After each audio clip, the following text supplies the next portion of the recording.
Hey guys, welcome back to another video. This is kind of my build. This is my after build video, I guess I should say. Is that what I want to say? Sure, why not? Anyway guys, welcome back. This is my Monster Beetle trail, the GF-01 TR. In a previous video, I'll link it down below, I did kind of an unboxing of this, and I had a couple of thoughts what I was going to do with it, and kind of went an overview of the kit and what came in the box.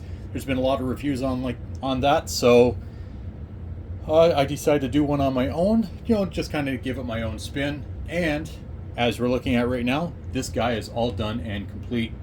I've detailed the body, I've painted the wheels. I did decide to go with my Novak Timbuk2 system, and I'll kind of go over that with you. So looking at it right now, this was a really super easy build. And I followed the instructions, not to a T, because I wanted my trail edition to be a little different than stock setup, and I'll go over a couple of those things with you as well. So let's just pick up the camera, take a look.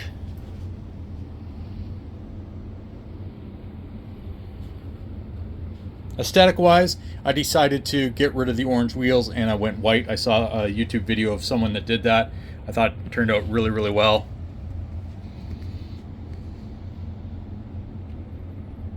I did a bunch of details on the body itself, and I might do a separate video of that. When I do especially the hard body stuff like this, I end up, so you can see kind of some of the chrome here, this or that. And on the handle, I usually end up using Sharpie markers, and I find that they work the best. I'm not that I don't mind painting, but I'm not very good at it. Coloring inside the lines is hard enough as it is. Just back here with some of the lights, this is actually just a red Sharpie marker. I did do some matte black here. I'm not sure if it will pick up with the lighting in here or not, just to kind of give it a little bit more detail.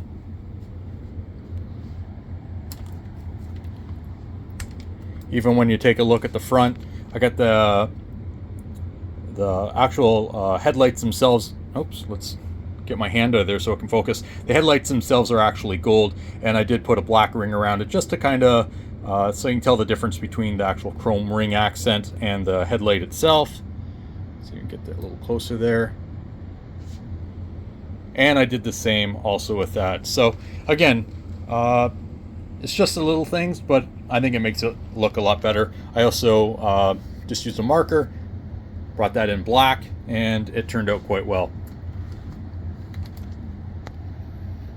I did have a driver figure set up for it, but I kind of run out of time to put it in, so it's probably something I'll be putting on at a later date. Nothing that's needed for this video anyway. Alright, so when we take a look inside, when we take a look down here, let's pull off this body. Let's move that to the side. And this is what we have here. So we have our Novak motor here, and this is a crawler 18.5 turn, I believe, through Ballistic series. And then I got my Timbuk2 here, set up with a Fly Sky receiver. I'm just running a basic servo on this. It's actually just plastic gears inside, and it seems to do okay.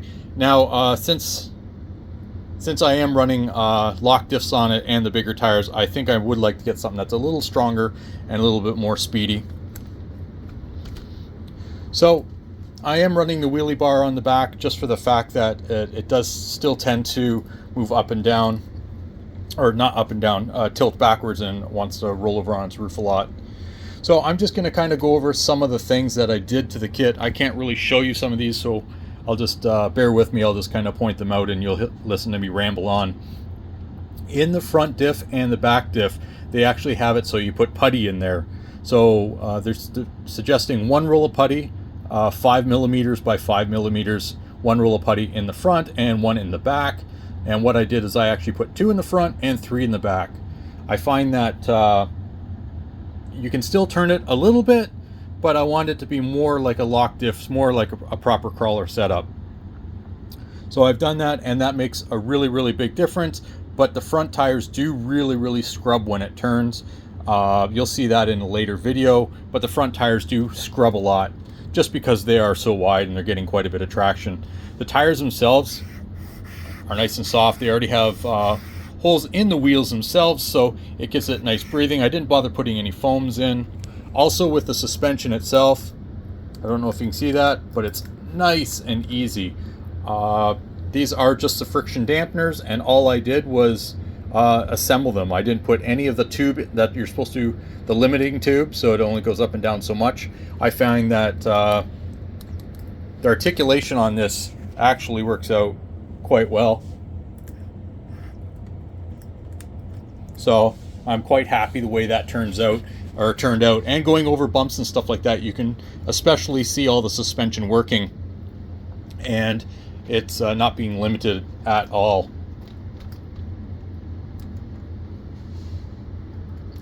Now, something I have noticed, oh, and another thing that I did, I'll just show you on the bottom here, I put some weights on the, oh, got some grass there. So I put some weights on the front and on the back just to add more weight to the bottom. I was going to try to weight the tires, or weight the wheels themselves, but just kind of the way you have to put the tire on, I think the weights are going to be in the way. So I just decided to do that. And I'm finding now as I still crawl that the back end, it still lifts up quite a bit. So what I think I'm going to do is possibly put on the front bumper.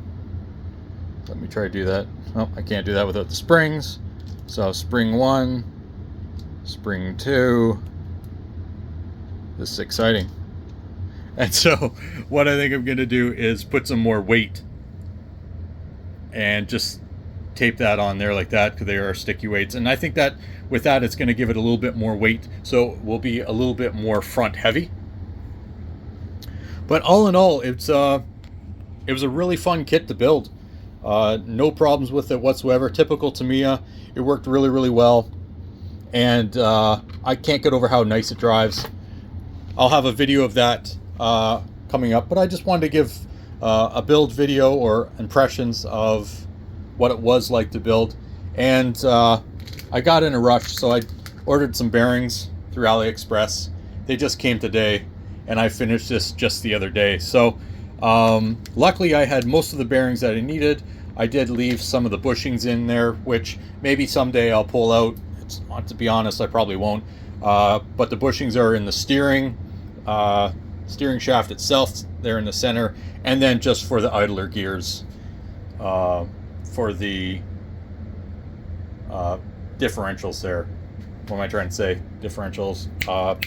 Portal axles. There we go. That was tough. Anyway, so that's kind of my overview and build.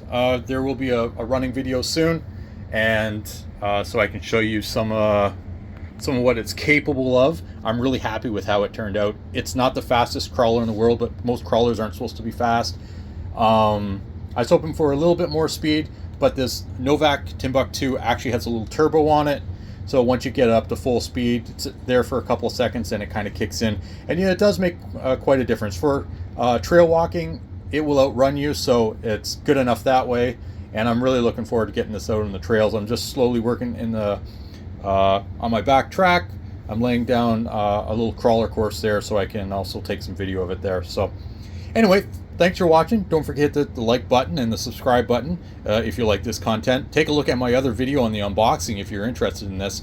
I know a lot of people kind of diss this kit because it's technically not a real crawler, but I think Tamiya knocked it out of the park on this one with the nostalgia fact of it, and then you put some proper electronics in it, and just do a little bit of weight here and there, and I think it makes a pretty darn good crawler. Anyway, thanks for watching, and I'll see you in the next video. See ya.